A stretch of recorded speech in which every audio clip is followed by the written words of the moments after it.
नमस्कार दोस्तों, स्वागत है आपका हमारे YouTube चैनल पर। दोस्तों, मेरा नाम अवनीश कुमार पांडे है। दोस्तों, आज जो मैं आपके लिए इम्पोर्टेंट वैकेंसी लेके आऊँ, ये है पोस्ट ऑफिस से। जी हाँ दोस्तों, इस समय पोस्ट ऑफिस के द्वारा नई वैकेंसी निकाली जा चुकी है, जिसमें लगातार रिक्रूटमेंट हो रहा है। ये 2026 की पहले वैकेंसी है, जिसमें आप देखेंगे डिफरेंट डिफरेंट पोस्ट के हिसाब से यहाँ पर वैकेंसी निकाली गई है। दोस्तों, इसका आवेदन जो है कि आपको जनवरी के माह में देखने को मिलेगा। इस वीडियो में हम डिटेल में चर्चा करेंगे, यह वैकेंसी कब निकाली गई, क्या-क्या इस नोटिफिकेशन में लिखा गया है और आप इसका फॉर्म कैसे भर सकते हैं। सबसे पहले बात करें पोस्ट ऑफिस की जो वैकेंसी है, इसमें जो पोस्ट शामिल है उसमें एमटीएस, पोस्टमैन, मेल गार्ड, पीए, एसए क्लर्क जैसे पोस्ट है, जिसके लिए यहाँ पर वैकेंसी निकाली गई है। खास बात यह है कि वैकेंसी ऑनलाइन मोड में यह फॉर्म भरा जाएगा, यानी कि आपको ऑफिशियल वेबसाइट पर जाकर के डायरेक्ट इस फॉर्म को भरना है और वहां से आप इस वैकेंसी के लिए अप्लाई कर सकते हैं। दोस्तों, अगर मैं खास बात बताऊं तो यहाँ पर जो टोटल नंबर ऑफ वैकेंसी है वो है 2453, यानी कि 2453 पोस्ट के लिए यहाँ पर भर्ती निकाली गई है, जिसके लिए आप आवेदन कर सकते हैं। जिसमें एजुकेशन क्वालिफिकेशन रखी गई है 8 पास, 10 पास, 12 पास और ग्रेजुएशन। दोस्तों, इसमें जो ज्यादातर पोस्ट है वो 8 पास, 10 पास और 12 पास और एक आध पोस्ट आपको ग्रेजुएशन की भी मिलेगी, जो कि वीडियो में हम आपको आगे बताएंगे। अगर हम बात करें एज की, तो यहाँ पर एज लिमिट रखी गई है 18 से 35 साल। यहाँ आप देखेंगे ओबीसी को एज रिलैक्सेशन मिलेगा, साथ साथ एससी एसटी और फीमेल कैंडिडेट को भी यहाँ पर एज रिलैक्सेशन देखने को मिलेगा। इसका रजिस्ट्रेशन स्टार्ट हो चुका है। 15 जनवरी से इसका रजिस्ट्रेशन फॉर्म भरा जाएगा। आपको पोस्ट ऑफिस के ऑफिशियल वेबसाइट पर जा करके इस फॉर्म को भरना है। खास बात यह है कि स्टेट लेवल की वैकेंसी है, यानी कि आप जिस भी स्टेट में बिलोंग करते हैं वहां के पोस्ट ऑफिस के ऑफिशियल वेबसाइट पर जाएंगे, तभी आप यह फॉर्म भर सकते हैं। जैसे कि मैं आपको बता दूं, यूपी और बिहार का रजिस्ट्रेशन 15 जनवरी से स्टार्ट हो रहा है। आप अपने स्टेट के हिसाब से इस चीज को देख सकते हैं कि आपके स्टेट का रजिस्ट्रेशन कब स्टार्ट हो रहा है। दोस्तों, इस वीडियो में हम आपको आगे बताएंगे कि क्या इसकी एलिजिबिलिटी क्राइटेरिया है, कहाँ कहाँ से क्वेश्चन पूछे जाते हैं और आप इसको किस तरीके से इसकी आप तैयारी करेंगे और तैयारी करने के बाद आपका क्या सिलेक्शन होने वाला है और सिलेक्शन होने के बाद आपको कितना पे पैकेज यहाँ पर मिलेगा पोस्ट ऑफिस के द्वारा। सबसे पहले अगर हम बात करें एलिजिबिलिटी क्राइटेरिया की, तो यहाँ पर एलिजिबिलिटी क्राइटेरिया है 8 पास, 10 पास, 12 पास। इसके साथ साथ दो पोस्ट हैं जैसे जिसमें शामिल है ओटी और एपीओ, जिसमें आपका ग्रेजुएशन की रिक्वायरमेंट है। दोस्तों, इस क्राइटेरिया में जो शामिल है वो सबसे बड़ा एज फैक्टर आता है। अगर आप जनरल कैटेगरी से बिलोंग करते हैं और आपकी एज 18 से 35 साल के बीच में है, तो आप एलिजिबल हैं इस फॉर्म को भरने के लिए। वहीं अगर आप ओबीसी समुदाय से बिलोंग करते हैं तो आपको 3 साल का यहाँ पर एज रिलैक्सेशन दिया जाएगा। वहीं अगर आप एससी एसटी समुदाय से हैं तो आपको यहाँ पर 5 साल का एज रिलैक्सेशन देखने को मिलेगा।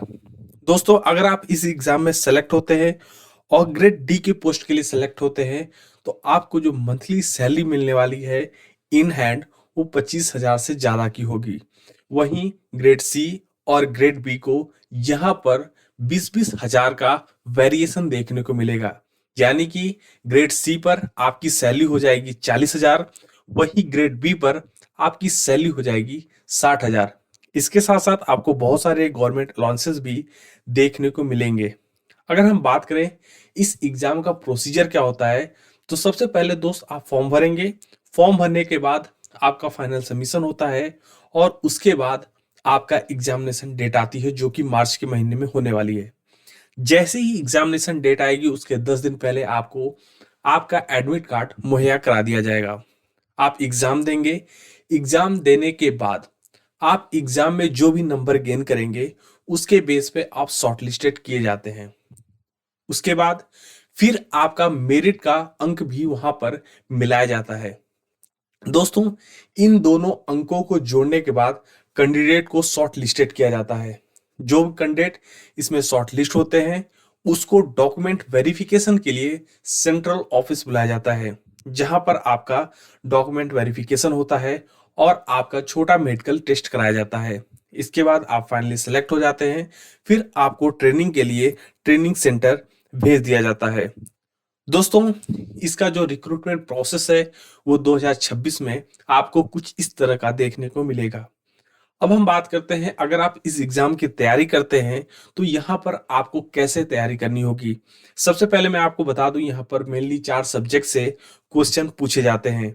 मैथ, इंग्लिश, जनरल नॉलेज और रीजनिंग।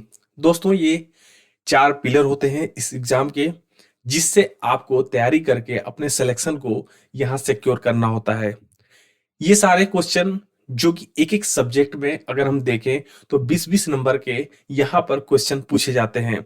यानी कि टोटल आपका 80 नंबर का यह पेपर होता है। और 80 में अगर आप 60 से ज्यादा अंक लाते हैं तो यहाँ पर आपके सिलेक्शन का चांस बढ़ जाता है। दोस्तों, ये अंक लाना बहुत मुश्किल नहीं होता, क्योंकि यहाँ पर बहुत ही बेसिक क्वेश्चन पूछे जाते हैं। यानी कि 10th लेवल के यहाँ पर मैथ, इंग्लिश और रीजनिंग के क्वेश्चन पूछे जाते हैं। इसके अलावा अगर हम बात करें जनरल नॉलेज की, तो उस समय जो भी घंटाएं समांतर चलती रहती हैं, अगर आप उसको करंट अफेयर से कवर करते हैं तो आप इसमें भी अपनी एक मजबूत पकड़ बना सकते हैं। इस तरह से आप इस एग्जाम की तैयारी करेंगे, जिसमें आपको 3 से 4 महीने का समय लगता है। दोस्तों, इस तरह से आप इसकी तैयारी कर सकते हैं और इस एग्जाम को आप पूरी फुल तैयारी के साथ यहाँ पर दे सकते हैं, क्योंकि ये एग्जाम बहुत ज्यादा टफ नहीं होता।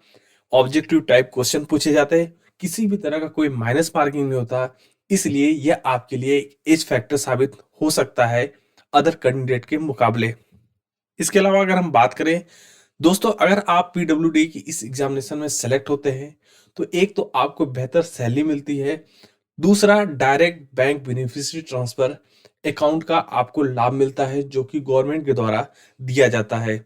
इसमें क्या होता है कि आपका जो एक खाता अकाउंट होता है, उसमें आपकी जो सैलरी होती है उसका एक हिस्सा जमा होता है, जो कि बाद में गवर्नमेंट उस चीज का एक बेनिफिशियरी इंटरेस्ट आपको प्रोवाइड कराती है।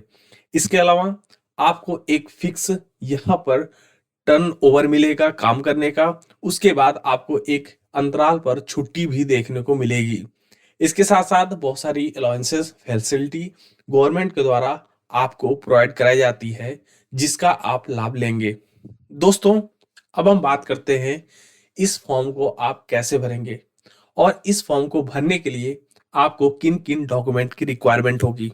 सबसे पहले अगर हम डॉक्यूमेंट के बारे में बात करें तो 10th का मार्कशीट, 12th का marksheet, Aadhaar card, PAN card, passport size photo, caste certificate, income certificate जैसे इंपॉर्टेंट डॉक्यूमेंट की यहाँ पर रिक्वायरमेंट होगी। अगर आपके पास ये डॉक्यूमेंट हैं तो आप आसानी से इस फॉर्म को भर सकते हैं। इस फॉर्म को भरने के लिए सबसे पहले आपको पीडब्ल्यूडी के ऑफिशियल वेबसाइट पर जाना होगा। जैसे ही आप पीडब्ल्यूडी के ऑफिशियल वेबसाइट पर जाते हैं, वहां पर रजिस्ट्रेशन का ऑप्शन आएगा। दोस्तों, रजिस्ट्रेशन के ऑप्शन पर आपको क्लिक करना है। रजिस्ट्रेशन के ऑप्शन पर क्लिक करने के बाद आपके सामने एक इंटरफेस खुलेगा, जहां पर आपको अपनी बेसिक डिटेल फिल करनी है, जैसे आपका नाम, पिता का नाम, गांव का एड्रेस, फोन नंबर, आधार कार्ड नंबर, मार्कशीट में जो आप नंबर गेन किए हो वो भी वहां पर मेंशन करना है। दोस्तों, इन सारी बेसिक डिटेल को फिल करने के बाद आप नीचे नेक्स्ट के ऑप्शन पर क्लिक करेंगे। जैसे ही आप नेक्स्ट के ऑप्शन पर क्लिक करेंगे, आपके सामने एक दूसरा पेज खुल जाता है, जिस पर पेज पर आपको इंपॉर्टेंट डॉक्यूमेंट अपने अपलोड करने होते हैं, जैसे Aadhaar card, caste certificate, income certificate.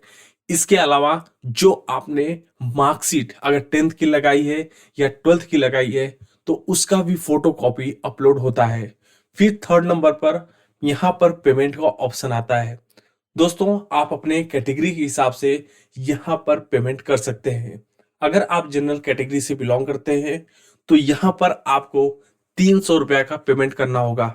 वहीं अगर आप ओबीसी कैटेगरी से बिलोंग करते हैं तो आपको 200 रुपया का यहाँ पेमेंट करना होगा। वहीं SC ST और फीमेल कैंडिडेट के लिए यहाँ पर शुल्क 100 रुपया रखा गया है। यानी कि आप अपने कैटेगरी के हिसाब से पेमेंट करेंगे। पेमेंट करने के बाद नीचे आप फाइनल सबमिट कर सकते हैं। दोस्तों, आपको याद रखना है, फाइनल सबमिट करने से पहले एक बार अच्छे से वापस से रीचेक कर लें। अगर आपसे किसी भी तरह की कोई गलती हुई है तो आप उसको करेक्ट कर लें, क्योंकि एक बार फॉर्म सबमिट हो जाता है फिर यहाँ पर करेक्शन का आपका ऑप्शन खत्म हो जाता है। इसलिए आपको अच्छे से चेक करने के बाद ही इसको फाइनल सबमिट करना है। दोस्तों, अगर आपको हमारी ये वीडियो पसंद आ रही हो, हमारे चैनल को लाइक करें, सब्सक्राइब करें, अपने दोस्तों के साथ जरूर शेयर करें। धन्यवाद साथियों।